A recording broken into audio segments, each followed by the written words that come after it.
Welcome, everybody, to Krystal, Kyle, and friends. We are going to be getting serious as a heart attack very shortly because we're going to dive deeply into Ukraine and Russia, as I know you've been on your channel relentlessly since it started a week ago. I've been on my channel relentlessly. It's a lot, man. I mean, play me the world's smallest violin because, you know, I'm doing the job that I love, but nonstop extra videos, breaking videos, this, that, like on top of it, like nobody's business. It's hard to keep up, too. There's so many changes. I know we both feel like we always take our job seriously, but when you're talking about war and peace, there's just an extra level of I want to get it right, and I want to make sure that I'm looking at both sides of the equation and that I'm taking in as many different news sources and on-the-ground accounts as I possibly can, because the stakes are extremely high. So yeah, I mean, I think we've both been doing our best to try to do that. Yeah. But we're going to bring you some non-Ukraine Russia topics to start with here. So this blew up on Twitter the other night, and it's Ben Shapiro responding to Joe Biden's State of the Union address. He has some thoughts that are seemingly out of left field. Let's take a look, and then we'll react. Okay, so that is what he had to say on Ukraine. Then he got into the bad part of his speech. Okay, that was the best part of his speech. Then he got into the bad part. So he started talking about the pandemic. And this is where the lies begin. Because when you're the president of the United States, and you've had the worst 14 months of any president of the United States ever. I mean, Abraham Lincoln had a full-scale insurrection on his hands in the beginning of his administration. That wasn't caused by Abraham Lincoln. Everything bad that has happened over the last 14 months is a completely self-inflicted wound. Joe Biden is the Kurt Cobain of politics. He put a shotgun in the mouth of the American body politic and then pulled the trigger. And the brains are on the wall. Okay, the president of the United States is really, really bad at this. And because he is so bad at this, he has to just lie to you. He has to explain to you, actually, everything is fine. Everything is perfectly good. Not only that, we've done an incredible job. So the president starts talking about COVID-19. Here we go. Kurt Cobain. He referenced Kurt Cobain. We know Zoomers aren't watching him because Zoomers would be like, Kurt who? What are you talking about? He's obviously got like a Gen X-y audience, you know what I mean? Yeah. Kurt Cobain is more Gen X, even the millennials. I mean, I know about him, but he was still, I was just before, you know, the Nirvana wave and stuff like that. Yeah, even I was only in middle school when he killed himself. I love how he's referencing, he's like, I'm going to do a hip reference. Bob Ross is a wonderful painter. Like, that is a timeless comment, though. That's true. That is I would buy one of his things if it didn't cost $1 quadrillion. I mean, I think he's awesome. I mean, this commentary is completely deranged. You know, the funny thing is he then goes and brings up COVID. I mean, Biden basically capitulated to the right on COVID in this. That's exactly the point I was going to make, is that Biden's speech, in no uncertain terms, he basically said, look, we got to move on from COVID. We got to move on from COVID. But they can never take a win. Well, that's the point. Is like, wait a second. So he said we got to move on from COVID, which is what you've been begging him to do this entire time. And then you turn around and say, well, that's bad. But if he said the opposite thing, which is like, let's keep embracing restrictions, you would have went on your show and said that's bad. Yeah. So he could do nothing to win in your eyes. Like, there's nothing he could say that would appease you, Ben Shapiro, and make you say, you know what, he has a point there. And that's what I despise about a lot of these right-wing commentators. That's what I despise about Ben Shapiro. He never, ever, ever says credit where it's due. Ever. Right. Whereas, okay, me and Trump. Ready? Ask me what the best thing he ever did was. The First Step Act and pardoning Alice Johnson. Not that hard. Yeah. Axing TPP. Not that hard.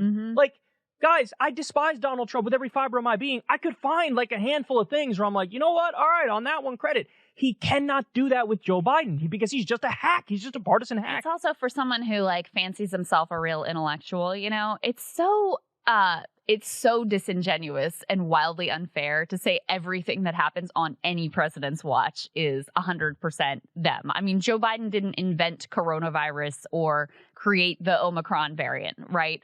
There are things that were certainly out of his control. So you have to grant that. And then you can critique, like, he should have done X and he should have done Y. And I'm glad to see that he's finally listening to us on this and it's way too late. But to say that, like, he's some omniscient, like, all-powerful person who has control over every single thing that happened, it's just silly. And I don't think anyone really thinks that way. So his point is he's like Kurt Cobain, meaning like what? He's committing national suicide or doing like self-harm to the nation. Well, I got news for you, Ben.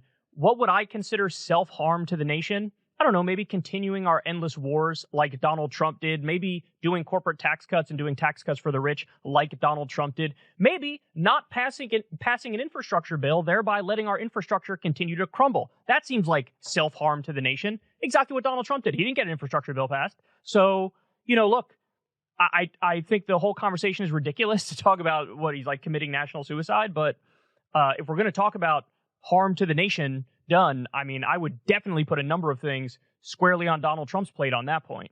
And unlike Ben, I'm willing to give credit where it's due, and I'm willing to criticize where it's reasonable. All he has is just nothing but anger and vitriol and hatred. And it's so predictable, and it's not helpful. I don't know how anybody likes it. I don't know how anybody watches that and they think, oh, this is intelligent. This is the other thing on the COVID piece, and full disclosure, I don't know what the whole, narrative of Ben Shapiro's COVID discourse has been. But I have seen this narrative out of the right recently that's like, oh, now that they see the polling, that suddenly the science polling has doesn't changed. Even line up with that. Though. And listen, if we're talking about public health officials, that's fine. They should not be looking at the polling. They shouldn't be changing their opinions based on public sentiment. But when you're talking about politicians, the whole thing of they should be responsive to the public. It's a problem when they're not responsive to the public. So the idea that they're just changing because the public wants them to, it's like, well, that's kind of like the way that democracies are supposed to work. That's right. And I'm actually trying to look up now as I'm talking to you, because I brought this up yesterday when we were talking to Zed Jelani on our live coverage of the State of the Union address.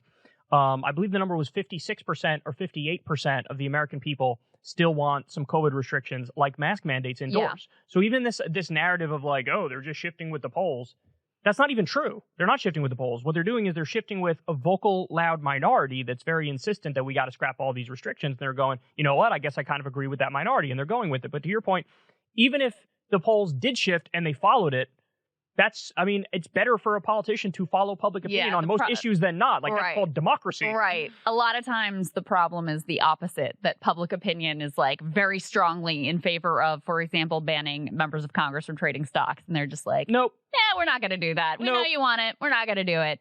On the politics, I think the polling still, you're right, majority are in favor of some level of restrictions like indoor mask mandates and things like that. I think the politics have shifted, though, in that the people who actually vote on the issue are more likely to be the ones who are very, very against any sort of restrictions. Yeah, of course. Yeah. And just as a political matter, too, it makes some sense to kind of take a win and say, hey, we're getting past this thing and things are getting back to normal. The only downside with that is that you still have about 1,800 deaths a day, which is a lot of deaths. Yeah, but who are those people? They're largely overwhelmingly unvaccinated and older. And look, the right has honestly partaken in killing off their own voting base in many respects, because you have a lot of very old people who are immunocompromised and they decided not to get vaccinated and they're croaking. And at what point does that sort of actually have an effect on an election? I don't know, but it might be a decent amount. I know. I've thought about that as well, because we have 1 million people who have died from this thing. It's horrible, It really is. And I'll never get over the callousness that's been treated with. But yeah, there's also at a certain point where you have to ask yourself, how far are we going to go to protect people that aren't just doing the very basics to protect themselves? And so I think it makes it a very different moral question when you have 1,800 people dying, which is still a horrible number. But when that population are people who had the chance to protect themselves and didn't do it, versus when it's just an indiscriminate killer. I think that's a fair point. And I also think I largely consider myself part of the group which has been called vaxxed and relaxed. Yeah, same. I really think that's kind of the category I fall into. Where, look, I've seen the studies. I've looked at the numbers. We still have over a 90% protection from severe illness, hospitalization, or death if we get COVID. Yeah. And so, me, sometimes I'll wear a mask indoors. Sometimes I won't. But like I said, I know that I'm vaccinated and all the numbers show I'll probably be okay. Young guy, don't have very many comorbidities, if any, right? And so, and I don't think that makes me a dick, and I don't think your point makes you a dick when you say, look, the people who are largely dying are older and unvaccinated, and everybody's been trying to tell them for the longest time, look, this is for your own good you want to do this. This is going to keep you out of the hospital. This is going to keep you safe. And if you chose at this very late date to do it, when the vaccine's free, and you still have chosen at this very late date, you don't want to do it. It's a little personal responsibility, conservative narrative for you. That's One right. other thing that I wanted to ask you, Kyle, is do you think that we're sort of reaching the end of the COVID culture wars? Because you do have Biden in this very declarative way in the State of the Union, basically signaling to Democrats and the liberal base, we're moving on. Businesses need to be open and schools need to be open. You also have, I think as a sign of the times, like the trucker convoy that was supposed to make it here, and like in an echo of the Canadian trucker convoy, it either completely fizzled out or came very closely to completely fizzling out. There was nobody here for the State of the Union, for example. So it seems like we may be moving past the COVID culture wars, barring another development, a new variant or something of the like. Well, I was starting to feel like the COVID culture wars were shadow boxing from both sides.